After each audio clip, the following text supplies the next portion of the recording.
Alright, everyone gather round because today we're diving into a story that's absolutely wild there. Tale of defiance, determination, and David versus Goliath on the football pitch. Imagine a tiny speck on the map. A place most people only know for its monkeys and its unique rock formation. Standing up against the might of international football politics and winning. I'm talking about a country that FIFA, the most powerful football organization on the planet, tried its absolute best to keep out of the global game but ultimately failed. This isn't just a sports story, it's a saga of identity, sovereignty, and the unwavering spirit of a people who refused to be told they didn't belong. For over a decade, this small nation fought tooth and nail for its right to play on the international stage, facing relentless opposition from a much larger, politically influential neighbor and the bureaucratic hurdles of FIFA itself. It's a narrative filled with legal battles, political maneuvering, and the sheer passion of football fans who simply wanted to see their flag fly in major tournaments. So buckle up because we're going to explore every twist and turn of how Gibraltar, that tiny British overseas territory at the southern tip of the Iberian Peninsula, carved its place in the world of football against all odds. This journey will take us deep into the history, the politics, and the sheer human will that propelled them to victory.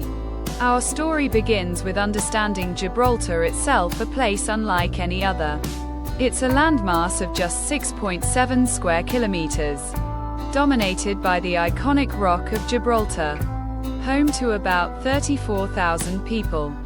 This small community has a fiercely independent spirit, proud of its unique blend of British and Mediterranean culture, and deeply attached to its identity as Gibraltarian. Football isn't just a pastime here, it's a fundamental part of their cultural fabric, a way to express their distinct identity on a global stage. The desire for international football recognition wasn't a new whim for Gibraltar, it had been a simmering ambition for decades. The Gibraltar Football Association, or GFA, was actually formed way back in 1895, making it one of the oldest football associations in the world. They've been playing organized football for over a century, with their own leagues and competitions. But the dream of competing against other national teams felt perpetually out of reach. They yearned for the opportunity to represent their home on a broader scale, to show the world what Gibraltarian football was all about. The primary obstacle, a monumental one at that, came in the form of Spain. Spain has a long-standing territorial claim over Gibraltar, viewing it as a part of Spanish territory that was unlawfully ceded to Britain centuries ago. This political dispute has permeated every aspect of their relationship, and it became the single biggest barrier to Gibraltar's footballing aspirations. Spain leveraged its considerable political and economic influence within European and global sporting bodies to actively block Gibraltar's membership applications, seeing any recognition of Gibraltar as a separate entity as undermining its own claim. When Gibraltar first formally applied for membership to UEFA, European football's governing body, in 1997, the response was swift and negative.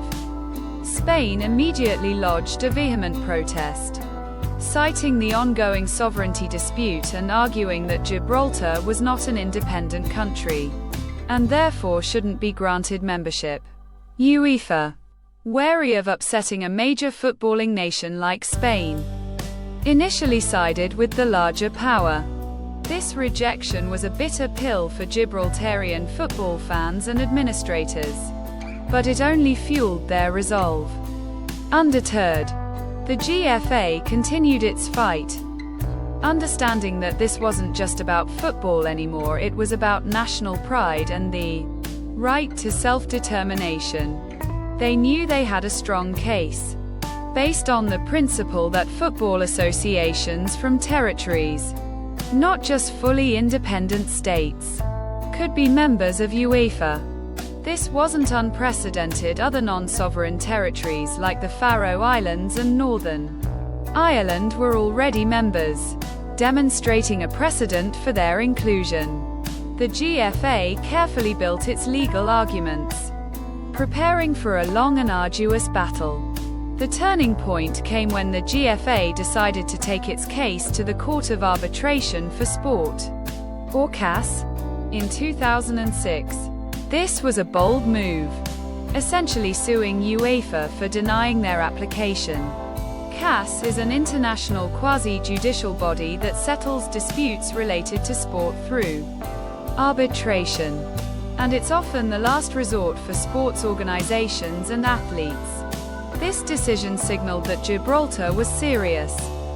They weren't going to back down, and they were prepared to challenge the very rules of the game in a courtroom. The legal arguments at CAS were fascinating and complex, revolving around the interpretation of UEFA's statutes. Gibraltar argued that under the 2001 version of UEFA's statutes, any football association from a territory recognized by the United Nations as part of Europe could apply for membership. They contended that the later amendment in 2007, which restricted membership to associations from independent states recognized by the United Nations, should not apply retroactively to their earlier application. This was a crucial distinction, a legal loophole they hoped to exploit. In 2006, CAS delivered a landmark ruling that sent shockwaves through the football world. It found in favor of Gibraltar, ordering UEFA to admit the GFA as a provisional member. This was a monumental victory, a clear validation of Gibraltar's legal standing and a huge blow to Spain's efforts to block them. The court essentially told UEFA that they had acted improperly by allowing political considerations to override their own rules. UEFA, now legally bound by the CAS decision, found itself in a difficult position. They had to admit Gibraltar, but they still faced immense pressure from Spain. So, in 2013, after years of provisional status and further wrangling, UEFA officially welcomed Gibraltar as its 54th member. This was a moment of immense celebration on the Rock, a culmination of years of struggle. But it came with a significant caveat. To appease Spain, UEFA implemented a rule that Gibraltar and Spain would be kept apart in qualifying draws for European competitions, ensuring they wouldn't play each other. With UEFA membership secured, the next logical step, and an even bigger prize, was FIFA membership. FIFA is the global governing body for football, and membership there would mean Gibraltar could compete in World Cup qualifiers and other international tournaments. This was the ultimate dream, the pinnacle of international recognition for their footballing aspirations. The GFA immediately set its sights on this new goal, knowing the battle wasn't over yet. Just as before, Spain mounted a fierce campaign to block Gibraltar's entry into FIFA. They lobbied hard, using their political weight and influence within FIFA's executive committee and among other national federations. The arguments were the same as before the sovereignty dispute: the lack of independent statehood, the perceived threat to Spanish territorial integrity. It was a relentless effort to keep Gibraltar out of the global football family. The FIFA process required a vote by all member associations at the FIFA Congress. This meant convincing individual nations that Gibraltar deserved a place, despite the political noise from Spain. The GFA tirelessly campaigned, presenting their case, highlighting the CAS ruling, and emphasizing the universality of football. They argued that football should transcend politics, and that their community had a legitimate right to participate. It was a grassroots effort to win hearts and minds across the footballing world. Then, in May 2016, At the 66th FIFA Congress in Mexico City, the moment of truth arrived. The vote was held, and the world watched to see if FIFA would bow to political pressure or uphold the principles of sporting inclusion. In a decisive outcome, FIFA members voted overwhelmingly to admit Gibraltar as its 211th member. The vote was 172 in favor to 12 against. A clear mandate that FIFA, much like UEFA before it, had to acknowledge Gibraltar's right to play. The admission of Gibraltar into FIFA was met with an explosion of joy and pride on the Rock. It was a moment of profound significance, not just for football, but for the entire Gibraltarian identity. They had done it, they had defied the odds, overcome powerful opposition, and secured their place on the world stage. The small nation that FIFA tried to ban had finally achieved its ultimate goal, demonstrating incredible resilience and determination. This victory meant that Gibraltar could now compete in World Cup qualifiers, a dream that had seemed impossible just a few years prior. Their first competitive match as a FIFA member was against Greece in a 2018 World Cup qualifier, a historic occasion that filled the stadium with passionate fans.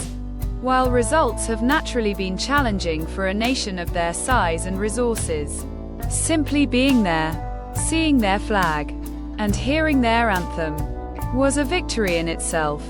It was a tangible representation of their hard-won international standing. The impact of this achievement extends far beyond the football pitch. It solidified Gibraltar's identity on the international stage, providing a powerful symbol of their distinctness and their right to self-determination. It showed that even the smallest nations, with enough perseverance and a strong legal case, can challenge the most powerful global organizations and win. This wasn't just about football, it was about recognition, respect, and the assertion of a people's place in the world. The Gibraltar story serves as a powerful testament to the idea that sport, at its best, can transcend politics and unite people. It highlights the complexities of international sports governance, where political considerations often clash with sporting principles. It also underscores the importance of legal avenues like the Court of Arbitration for sport in upholding fairness and ensuring that rules are applied consistently, even when powerful entities prefer otherwise. What we learn from Gibraltar's decade-long struggle is a lesson in unwavering resolve. They faced rejection after rejection, intense political pressure, and the daunting task of challenging established giants. Yet, they never gave up. They meticulously built their case, pursued every legal avenue, and ultimately proved that their passion for football and their right to participate were undeniable. Their journey is a powerful reminder that even the smallest voice can be heard if it speaks with conviction and persistence. So the next time you see Gibraltar's name in a World Cup qualifying draw or a European Championship group, remember the incredible journey they undertook. Remember the years of struggle, the legal battles, and the political opposition they overcame. It's not just a football team, it's a symbol of a nation's indomitable spirit, a testament to the power of perseverance, and a reminder that sometimes the underdog truly can prevail against all odds. Their story is a powerful example of how a country FIFA tried to ban ultimately failed in its efforts, paving the way for a small nation to shine brightly on the world stage.